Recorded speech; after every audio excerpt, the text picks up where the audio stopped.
Et bienvenue sur cette chaîne. Alors aujourd'hui j'avais envie de vous parler de l'évolution un peu de ma chaîne YouTube dans les prochains mois. Si vous avez remarqué ces derniers temps, je n'ai pas beaucoup publié de vidéos longues. Je me suis concentré davantage sur les shorts parce que tout simplement c'est plus facile à produire pour moi du fait justement de mon existence un peu remplie ces derniers temps.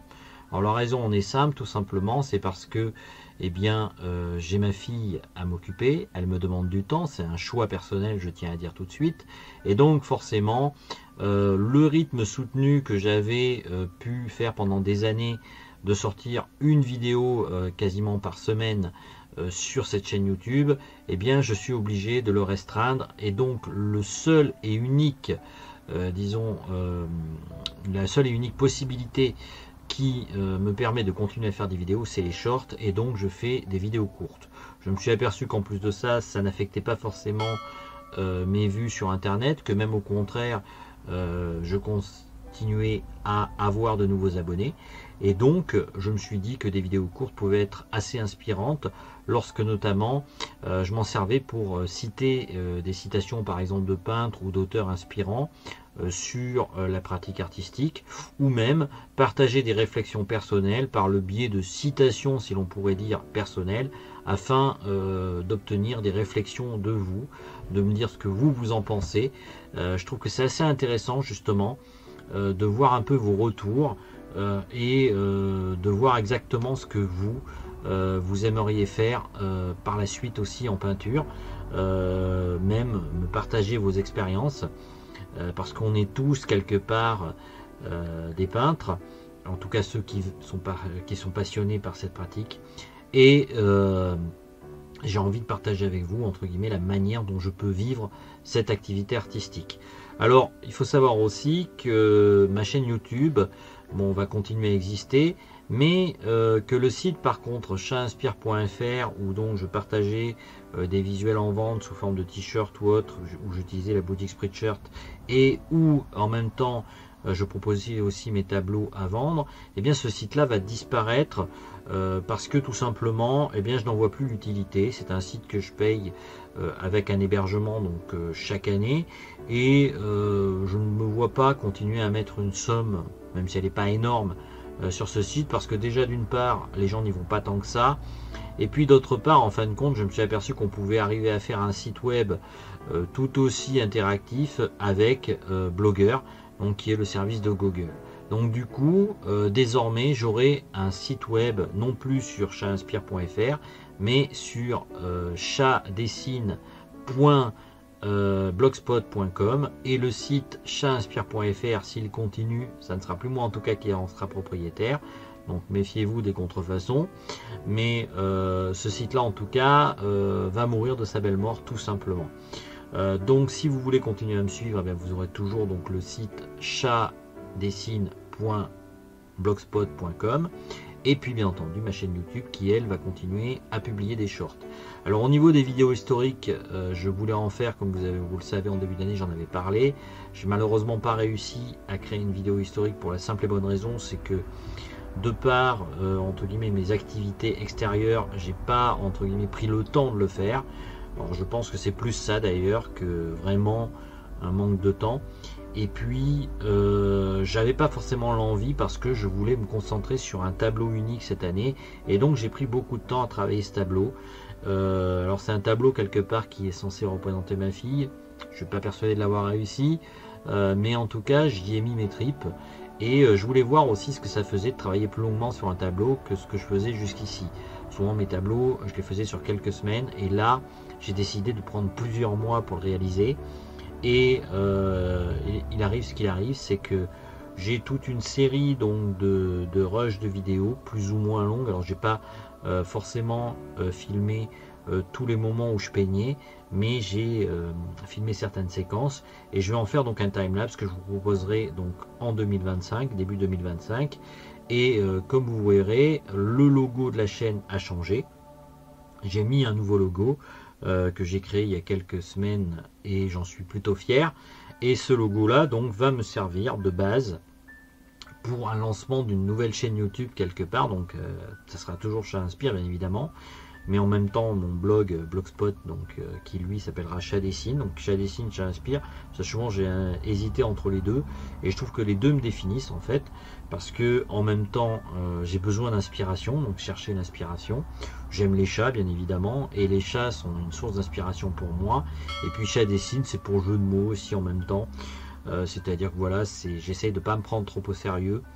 Je veux pas non plus paraître comme un peu un peintre snob ou quelqu'un qui serait supérieur aux autres. Et je veux casser un peu l'idée justement du peintre surdoué. Je veux montrer surtout qu'en fait l'art c'est avant tout un travail, une étude, et que ça prend du temps. Et si vous avez des peintres justement qui ont été des grands peintres, c'est parce qu'ils ont mis énormément de temps à étudier ce sujet-là. Ils ont même sacrifié des fois leur vie rien qu'à cela. Quand on regarde par exemple l'histoire de Picasso, on peut penser ce qu'on veut du personnage, vu qu'on sait malheureusement qu'il a commis entre guillemets des violences vis-à-vis des femmes, mais il n'en demeure pas moins que ça reste quand même un grand peintre. Et ce peintre justement, eh bien, a travaillé dès entre guillemets ses premières années la peinture, et c'est ce qui a fait qu'en fait il maîtrisait autant le domaine artistique, parce qu'il avait une culture historique, il avait aussi une famille qui l'a aidé énormément à se développer dans le domaine artistique, ce que tout le monde n'a pas, et donc forcément il a développé un sens artistique beaucoup plus aigu que la majorité des gens, qu'il n'aurait peut-être pas eu s'il n'avait pas commencé à dessiner dès l'âge de 4 ans. C'est pour ça que je ne pense pas qu'il y a des gens surdoués, il y a surtout des gens qui travaillent beaucoup plus que d'autres et qui arrivent en fait, à force de travail forcené sur leur domaine, à développer des capacités artistiques hors normes, on peut le dire, et c'est ce qui fait qu'ils sont devenus ce qu'ils sont devenus. Alors, je ferai donc des vidéos historiques, je pense, notamment une sur Modigliani, peut-être l'année prochaine, même si je devais la faire cette année. Et je voudrais aussi faire des vidéos plus de ressenti aussi sur ma pratique de la peinture. J'en ai déjà fait quelques-unes, peut-être qui sont plus ou moins liées en une forme de développement personnel, même si j'aime pas vraiment ce terme, mais disons à essayer de comprendre pourquoi on a des blocages. Alors j'essaie de les comprendre par moi-même et plus trop par m'inspirer justement des spécialistes du développement personnel, parce que souvent ils racontent un peu n'importe quoi, et je pense que ce qui est intéressant c'est justement le retour d'expérience de nos blocages propres et d'expliquer pourquoi on a tel ou tel blocage, et même parfois d'expliquer pourquoi on a réussi à le dépasser ou pourquoi on ne le dépasse pas. Et c'est ce qui permet aussi justement d'avoir une interaction avec son public et de voir comment eux, comme certaines personnes en tout cas, ont réussi à le dépasser et d'autres pas. Et moi je sais que j'ai encore un certain nombre de blocages là-dessus. Et puis je voudrais aussi beaucoup travailler sur mon ego, arriver à être un peu moins attaché à mes peintures, parce que j'ai du mal souvent à les vendre, réussir à me détacher de mes œuvres, ce qui est une chose pas facile, réussir justement à voir peut-être la peinture plus comme un moment d'expression où on se moque un peu du regard des autres et où on explique ce qu'on est au fond de nous-mêmes, même si les gens peuvent considérer que ce qu'on fait n'est pas bon. En fait, lorsque l'on peint, c'est avant tout pour soi et c'est pas pour les autres. Alors désolé d'être aussi vindicatif dans mes propos, pour ceux en tout cas qui peuvent aimer mon art, mais je pense que effectivement l'art est quelque chose de personnel. Après, qu'il y ait des gens qui adhèrent derrière, c'est une chose, que d'autres n'adhèrent pas, c'en est une autre. Et puis les modes changent, j'ai envie de dire. Peut-être que la peinture d'aujourd'hui qui est aimée ne sera plus aimée et qu'on préférera d'autres artistes dans quelques années. On voit bien l'évolution des modes artistiques et on voit bien que quelque part la peinture c'est quelque chose en constante évolution dans la pratique mais aussi dans les goûts, et que chaque époque quelque part a eu des modes, et moi j'ai pas envie d'être à la mode, j'ai envie d'être moi-même tout simplement, et de partager avec vous en tout cas mon expression artistique qui vaut ce qu'elle vaut. C'est peut-être pas la meilleure expression artistique de la terre, mais en tout cas c'est mon expression artistique, elle m'appartient et j'espère que vous l'apprécierez. Donc voilà à peu près toutes les nouvelles que j'avais à vous donner pour cette vidéo. Voilà pourquoi je voulais faire cette vidéo en tout cas en fin d'année. Là on est au mois de novembre, donc il reste plus qu'un mois avant entre guillemets le début d'année.